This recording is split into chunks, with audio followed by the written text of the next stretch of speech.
দেখুন এই সাবুদানার পুডিং রেসিপিটি এই গরমে ঠান্ডা ঠান্ডা খেতে ভীষণই ভালো লাগে। এই ডেজার্ট রেসিপিটি একবার অবশ্যই ঘরোয়া পার্টিতে বা যে কোনো অনুষ্ঠানে বানিয়ে দেখুন, এটি খেতে ভীষণই মজাদার হয়। হ্যালো ফ্রেন্ডস, মাদার কুক চ্যানেলে সবাইকে স্বাগত। আজকে আমি আপনাদের সাথে শেয়ার করব সাবুদানার পুডিং। এই সাবুর ডেজার্ট রেসিপিটি খুব সহজ পদ্ধতিতে আমি কিভাবে বানাই, পুরো ভিডিওটি দেখার অনুরোধ রইল। তো এই সাবুদানার পুডিং বানাবার জন্য গ্যাসে আমি একটা ননস্টিকের কড়াই চাপিয়ে দিয়েছি। এখানে দিয়ে দেবো 2 চামচ মতন জল। 2 চামচ জল দিয়ে জলটাকে একটু গরম করে নিয়েছি। জলটা ফুটতে শুরু করেছে। এবার আমি এখানে দিয়ে দেবো এরকম মেজারমেন্ট কাপের 4 কাপ দুধ। আমি কিন্তু এই কাপের মেপে দেব। তো এখানে 1 কাপ দিয়ে দিলাম, 2 কাপ, 3 কাপ আর 4 কাপ।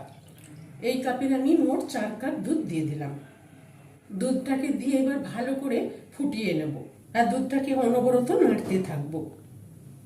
দুধটা ফুটে উঠেছে, তো আমি এবার গ্যাসের ফ্লেমটা লো করে রেখে দুধটাকে একটু ভালো করে ফুটিয়ে নেব।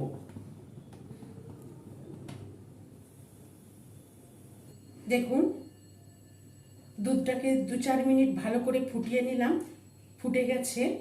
এবার এখানে ওই কাপের মেপেই 1 কাপ ভেজানো সাবুদানা নিয়ে নিয়েছি।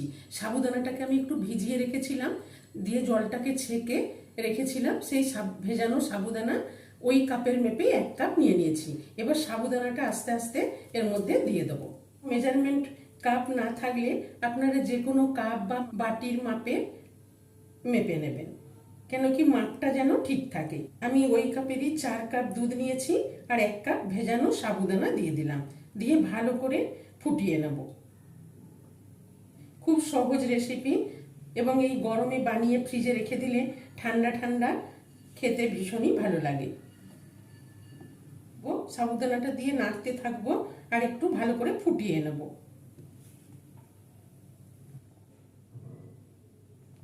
সাবুদানা দিয়ে একটুখানি ফুটিয়ে নিলাম, দুধটা অনেকটাই ঘন হয়ে এসেছে। এবার আমি এখানে ওই কাপের মাপে 1 কাপ গুঁড়ো চিনি নিয়েছি। এই গুঁড়ো চিনিটা আস্তে আস্তে দিয়ে দিলাম, দিয়ে আস্তে আস্তে ভালো করে নেড়ে মিশিয়ে নেব।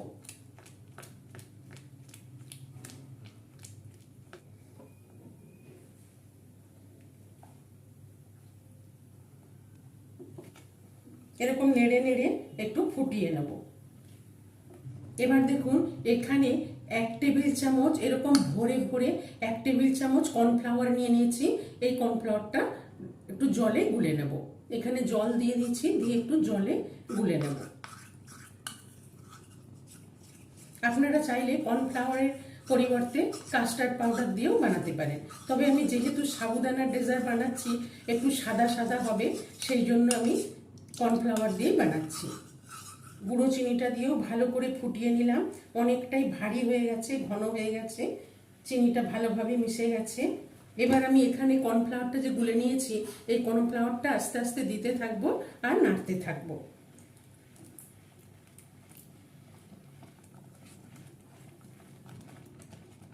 কর্নফ্লাওয়ার কিন্তু বেশি দেবেন না, একদম মাপে মাপে, যেই রকম মাপ নিলাম এইভাবে এই মাপেই নিতে হবে। খুব বেশি হলে ভালো লাগবে না, আবার খুব কম হলেও এটা ভারী হবে না। গ্যাসের ফ্লেমটা লোতে রেখে কর্নফ্লাওয়ারটা দিয়ে ভালো করে নেড়ে ফুটিয়ে নেব একটু। এবার দেখুন এখানে আমি ভ্যানিলা এসেন্স নিয়ে নিয়েছি, নিয়ে এখান থেকে আমি ভ্যানিলা এসেন্স নিয়ে নেব। 1/4 চামচ মতো ভ্যানিলা এসেন্স দিয়ে দিলাম, দিয়ে ভালো করে নেড়ে মিশিয়ে নেব। ভ্যানিলা এসেন্সটা দিয়েও এরকম ভালো করে মিশিয়ে নিলাম। দেখুন এরকম ভারী ভারী হয়েছে। এটা এবার একটু ঠান্ডা করে নেব, নিয়ে একটা বাটির মধ্যে ঢেলে নেব। আর দেখুন এটাকে ঠান্ডা করে নিলাম, এবার একটা বাটির মধ্যে ঢেলে নেব। এই বাটিটার মধ্যে আমি যেহেতু ঢেলে নেব, এই বাটিটার মধ্যে এবার একটু বাটার ব্রাশ করে নিচ্ছি। একটু বাটারটাকে গলিয়ে নিয়ে এই বাটিটার মধ্যে ব্রাশ করে নিচ্ছি। বাটিটার মধ্যে ভালো করে বাটার লাগিয়ে নিলাম। এবার এটাকে আস্তে আস্তে এই বাটির মধ্যে ঢেলে নেব। এটাকে খুব বেশি ঠান্ডা করিনি, একটু হালকা গরম থাকতে আমি এই বাটির মধ্যে নিয়ে নিলাম। পুরোটাই বাটির মধ্যে ঢেলে নিলাম, ভালো করে চারিদিকে ছড়িয়ে সমান করে দিলাম। এটা মোটামুটি ঠান্ডা হয়ে গেছে। এবার এটাকে আমি ফ্রিজে রেখে ঠান্ডা করে নেব। এটাকে আমি একটা ঢাকনা দিয়ে ঢেকে দিলাম, দিয়ে 4 ঘন্টা মতো ফ্রিজে রেখে দেবো। দেখুন বন্ধুরা, 4 ঘন্টা ফ্রিজে রেখে ঠান্ডা করার পর বের করে নিলাম। দেখুন কত সুন্দর জমে গেছে, সেট হয়ে গেছে। এবার আমি একটু আস্তে করে চারিদিকটা এই ছুরি দিয়ে ছাড়িয়ে নেব। দেখুন চারিদিকটা ছুরি দিয়ে ছাড়িয়ে নিলাম। এবার একটা প্লেট নিয়ে আমি উল্টো করে নেব। উল্টো করে এবার একটু ট্যাপ করে নেব। ট্যাপ করে এই প্লেটের মধ্যে ঢেলে নেব। ট্যাপ করে এটাকে ছাড়িয়ে নিলাম। এবার বাটিটা আস্তে করে উঠিয়ে নেব। দেখুন বন্ধুরা, কত সুন্দর হয়েছে সাবুদানার পুডিং, আর খুব সুন্দর করে ছেড়ে চলে এলো।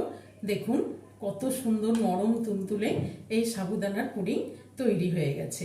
দেখুন এবার আমি একটু চেরি দিয়ে সাজিয়ে দেব। দেখুন বন্ধুরা, কত সুন্দর হয়েছে এই সাবুদানার পুডিং। তো দেখুন বন্ধুরা, এইভাবে একবার সাবুদানার পুডিং বাড়িতে অবশ্যই ট্রাই করুন। এটি খেতে ভীষণই মজাদার হয়। রেসিপিটি ভালো লেগে থাকলে মাদার কুক চ্যানেলটিকে লাইক, শেয়ার এবং সাবস্ক্রাইব করার অনুরোধ রইল।